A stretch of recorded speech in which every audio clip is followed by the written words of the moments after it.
Local 514's host, Savannah Craig, sat down with Geordie Dent, the executive director of the Federation of Mutual Tenants Association, to discuss the continuous cycle of wealth generation through the commodification of housing, as well as the increasing percentage of low and middle class income people being pushed out of the rental and housing market.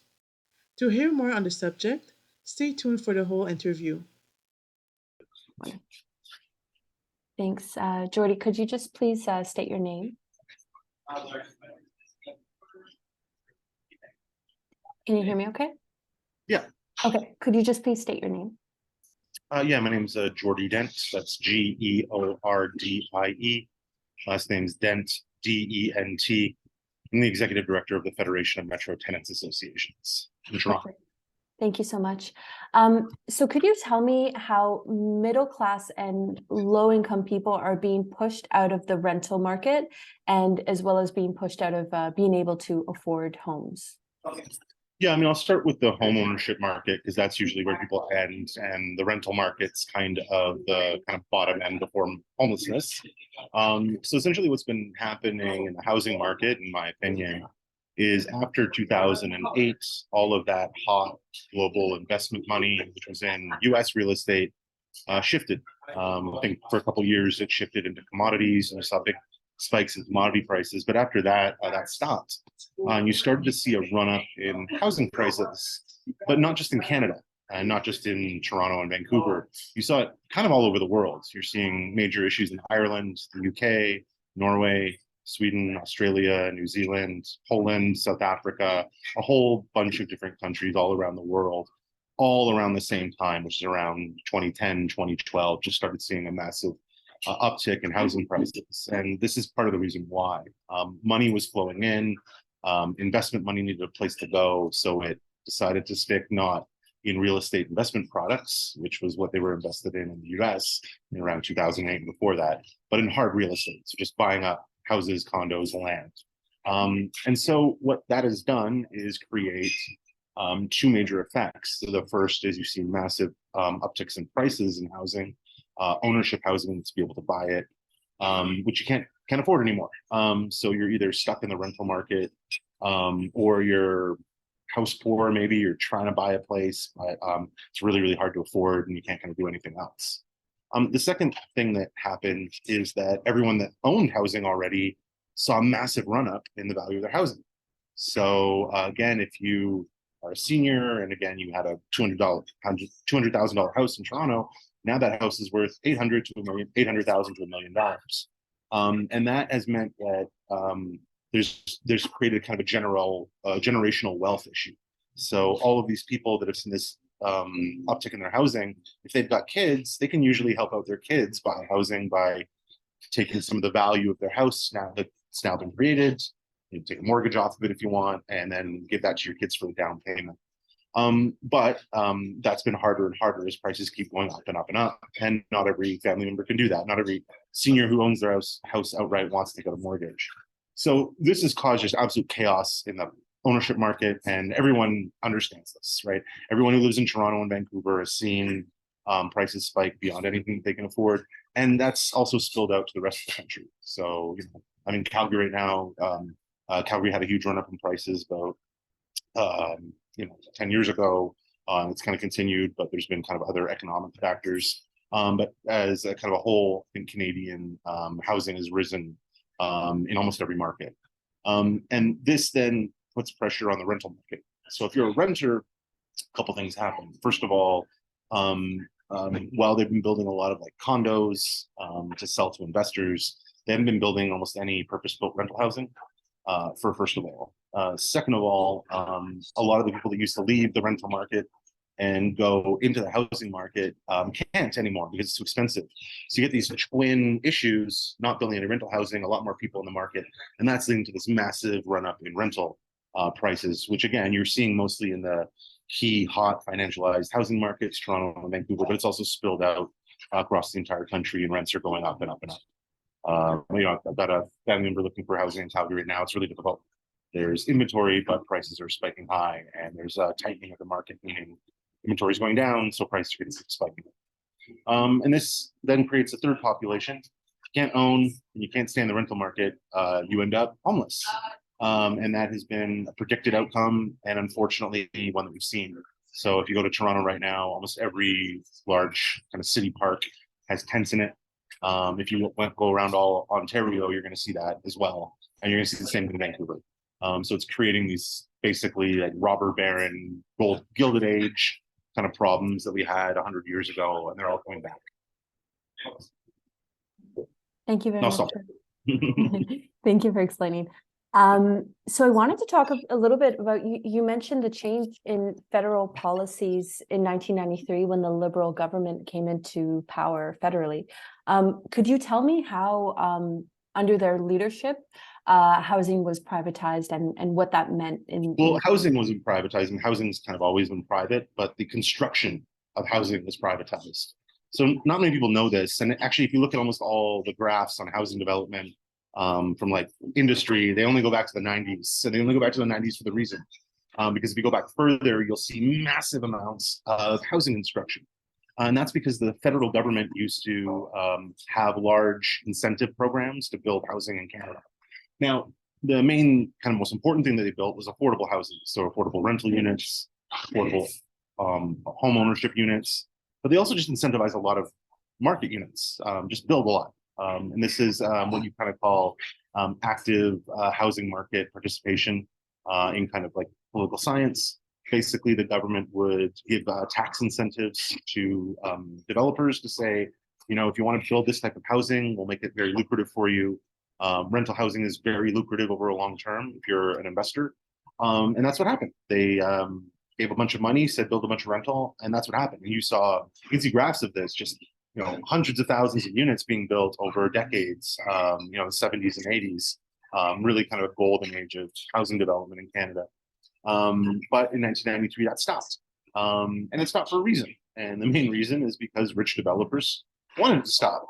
They knew that if you stop building housing, eventually at some time you're going to get a housing crunch and they're going to make a ton of money. And guess what? 30 years later, that's exactly where we're at. Again, the major housing crunch, nothing's been built. A huge influx of money that happened about 10 years ago created a perfect storm. And we're living through that perfect storm and the horrors that it causes right now. Would you say that it's both lack of housing that's been built, but as well as landlords hoarding housing, such as people owning multiple properties and keeping them vacant? That's both contributing. Can you repeat that question? Yeah, of course. So alongside there being lack of availability of, newly built units, would you also say that there's an issue of housing being hoarded, such as, units that aren't vacant, Airbnbs, people having multiple properties, these type of things? Yeah, I mean, there's definitely a concentration of housing that's been happening, and you can call that hoarding, absolutely. So I think last year a report came out showing about 1 in 6 homeowners own multiple properties, and that's new. You never used to see that about 20 years ago. So again, the reason why they're doing that is they're on what's called the property escalator. They've been on what you might call the property escalator. You buy a house at $300,000 in 2010 in Toronto. 2 years later, that house is worth $360,000. 2 years after that, it's worth $500,000. You then take the equity that you've made off that house, you buy another house. You keep doing that over and over and over again. And that's actually what's been happening in Toronto and Vancouver for the last 10 years. People just kept buying and prices going up and prices going up. And then they were hoarding and collecting more and more of this housing capital. So, instead of 6 people owning 6 houses, you have 1 person owning 6 and 5 people renting. And the 1 person that owns all the rental units is kind of jacking up the rent, because where else are they going to go? So this kind of hoarding phenomenon is absolutely accurate. And it's happening on a kind of variety of different scales. So on one scale, you've got these kind of minor individual property owners that, are spinning, 1 house into 5 or 3 houses into 20. But on the other end of that, you've got major, large private equity firms, mostly based in the US, but also in Canada. You've got real estate investment trusts that are seeing kind of the downturn happening right now, the housing market, year-over-year declines or something like 12% nationally, even sharper and starker in kind of the hotter markets. And what they're saying is, well, we've got large pools of money, we want to invest it. So why don't we just snap up all of that capital now? And we don't even have to worry about price trains because kind of the passive income that we're going to get from rental is going to be kind of enough to make that a kind of a viable and attractive financial asset. So you're kind of getting these kind of twin forces really eating up a lot of the stock and hoarding it. And again, you're seeing that across the world, really. But a lot in Canada and the US, it's private equity and real estate investment trusts doing a lot of the buying. Thank you for explaining that. So what are different solutions we need to address the housing crisis? Is it just building more homes? Like what are solutions? Really, there's two things that you always have to hit. The main thing that we've been trying to hit for 30 years is a return to increasing supply. So it's the government essentially building more housing, bringing back these programs that were very successful, that treated housing not as a commodity or investment, but as infrastructure, like roads, electrical grid and water pipes and schools and hospitals. That's how housing is to be seen, right? You need housing if you're gonna have all these other things. And so the government had a large role in building it. But they got rid of that and again, caused a crisis. So, it's really simple. We just need those programs to be brought back at the scale that we're brought back at, maybe even larger, given the 30 years of lack of funding, lack of these programs. And that's pretty easy, except for the federal government's probably not going to do it because they're so in the pocket of like development industry and the landlord industry. I don't think they talk to any tenants. The Minister of Housing is the landlord, federal housing advocate is the landlord. So again, I don't even think that the idea of kind of bringing back these programs is on their radar because they're going to face the twin forces that I kind of mentioned before, the rich billionaires that want to keep making money. But also I mentioned, a lot of the general public has made a ton of money on housing too. You don't want to go to millions of Canadians that have seen these like major gains in their housing market and tell them all of a sudden, like, we're going to cut a bit of that because, even though it's not money that they've ever like spent or really had, if you tell somebody that they've gone from $500,000 to $1 million, that's great. If you tell them they've gone from $1 million to 800,000, well, even though they've made 300,000, it actually feels like they've lost 200,000. So, the government doesn't want to, make that demographic angry either. The other side of this, so that's the supply side. The other side of this is the demand side. As I mentioned, you have this massive amount of financial capital coming in from all over the world, probably largely US and domestic kind of industry in Canada, like the domestic banks just pushing money into mortgages, probably, a couple 100,000 more, I think over 10 years than were originally required. So because of that, again, there's been really nothing being done to deal with, why are these people allowed to buy housing and hoard it and keep running up prices? Why do you have real estate investment trusts that are able to put housing into a tax-free vehicle? I don't think anyone's really looked hard at the kind of the demand side things like money laundering or just the amount of speculation that's been out of control in our system. That's another kind of lever you could pull, preventing these people that are hoarding housing and driving up prices through speculation from doing so. And again, taxes are just preventing people from flipping. These are kind of tools that could have been used, but again, the same problems apply to the supply issue. Is the federal government who's just completely in bed with industry, are they actually going to piss off their base? No. Are they going to piss off the people that have made major gains in the housing industry, or sorry, on their homes over the last 10 years?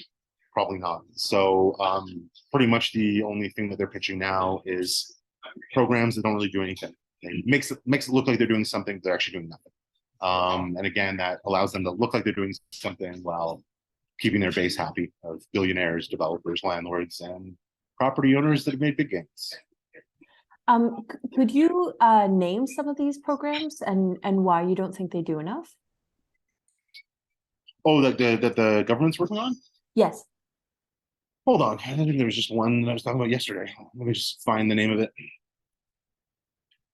Give me 2 seconds. Sorry about this. No worries, take your time. So,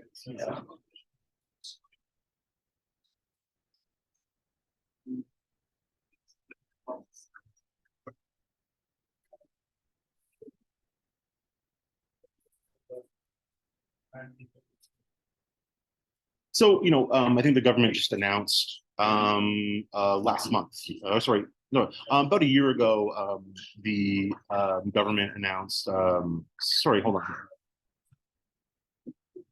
on. So 5 days ago, the government announced the Housing Accelerator Funds, which will support 100,000 new housing units. That's nothing.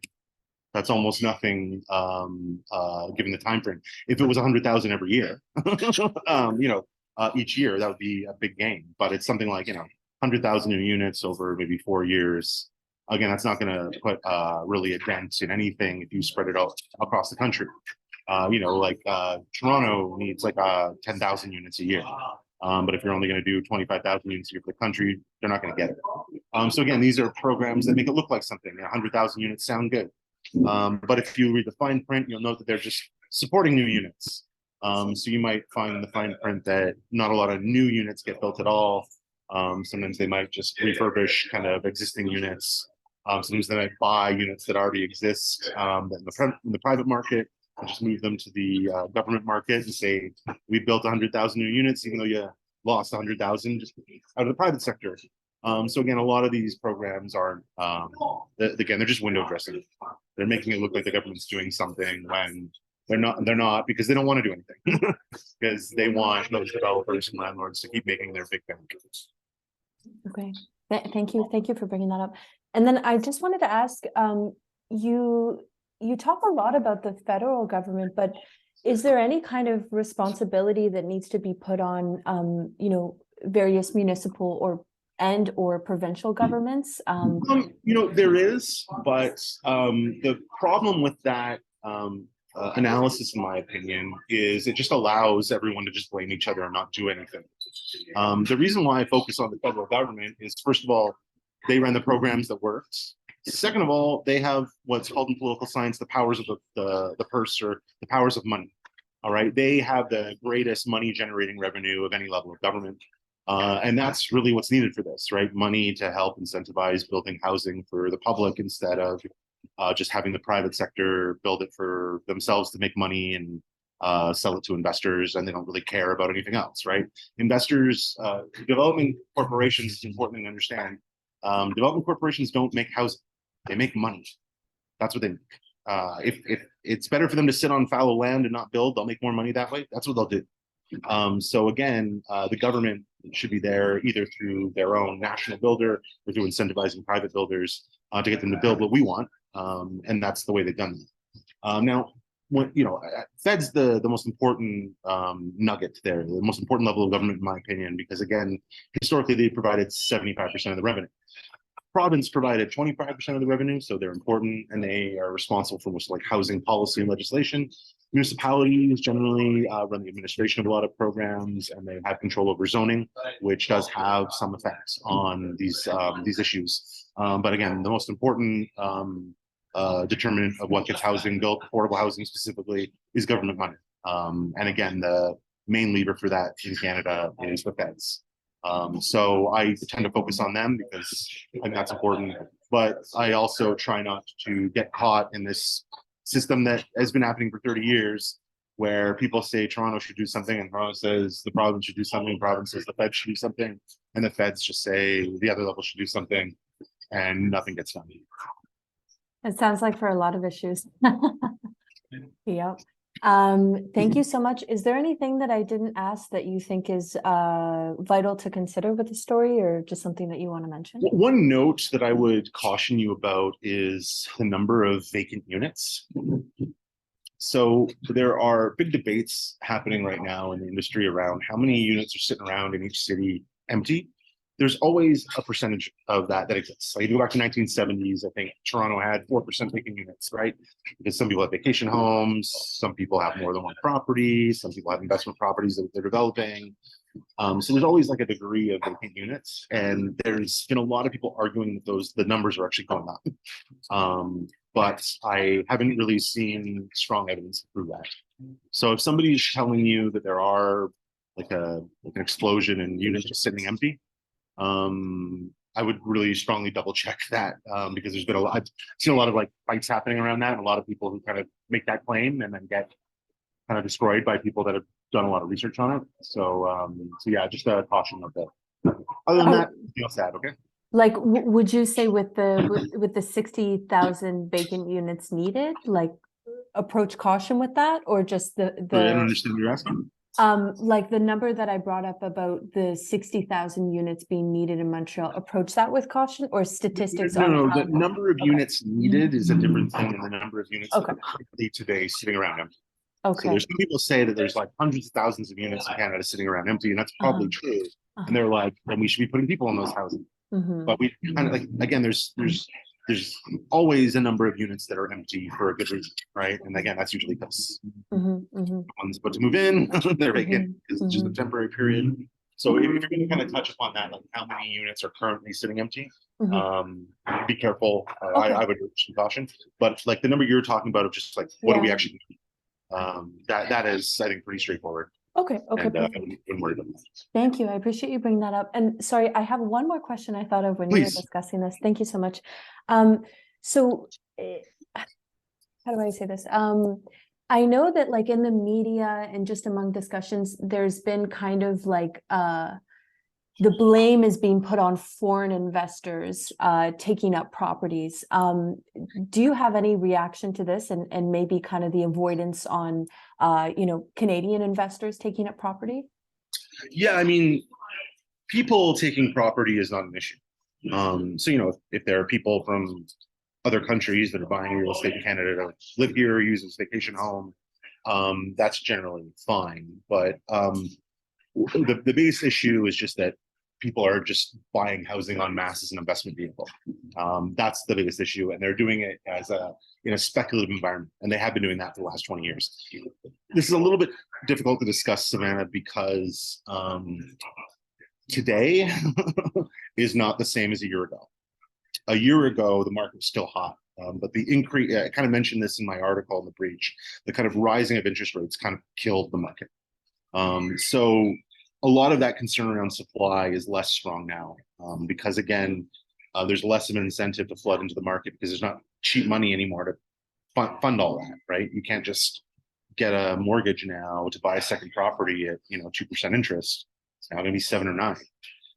And therefore, like that's going to be a heck of a lot harder to do in this kind of like speculative environment that was a year ago. What I'll say about financial kind of buying is this: I think it's an important issue when you're looking at kind of large pools of money. So if you're looking at, again, large financial companies in the US or Brazil or China or India that are buying large swaths of Canadian property, like en masse, like whole buildings, that's a concern. And you've seen some real concerns around that from, again, billionaire money, oligarchs in Russia, US billionaires and real estate private equity funds, Saudi kind of families and families in the Middle East, again, buying billions of dollars of real estate through shell corporations or through numbered companies in Canada. That is an important issue. But I think it's largely dwarfed by the Canadian domestic market, which has been fueling a lot of this, right? We could have stopped this out of control speculation. We just raised interest rates earlier, but we didn't. And again, everything has gone the way it was predicted to go. And again, there's a reason for that. It's because the banks and the developers in Canada, they've got friends in government, they donate a lot of money, and they've been reaping the rewards. They've been making bank. They've been absolutely killing it in terms of profits and in terms of revenue. That's almost never discussed, actually. Try to find an article on CBC about how much developers are making in Canada over the last 10 years. Try to find an article in the National Post around how lucrative it is to be a landlord or a developer or property manager right now. You're going to find almost nothing, because again, this kind of mass amounts of profit is kind of hidden from the system.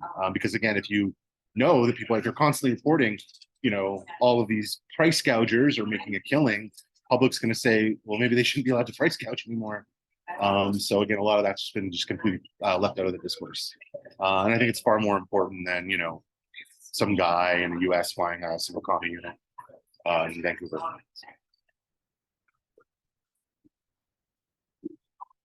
Thank you so much for your time. I really appreciate it. Great. So anything else? No, that's all. Thank you once again. I really appreciate it. If you have any other questions, just